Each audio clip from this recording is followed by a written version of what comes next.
লাল ঘোড়া টগবগিয়ে ছুটে এসেছে, বাকশালের অন্ধকার ফুড়ে জুলাইয়ে প্রান্তরে,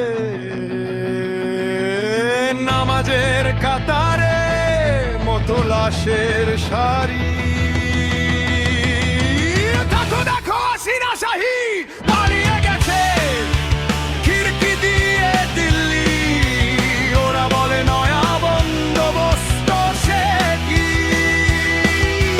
মজলুম মানুষ দেখে হয়ে গেছে চিরস্থায়ী বন্দোবস্ত।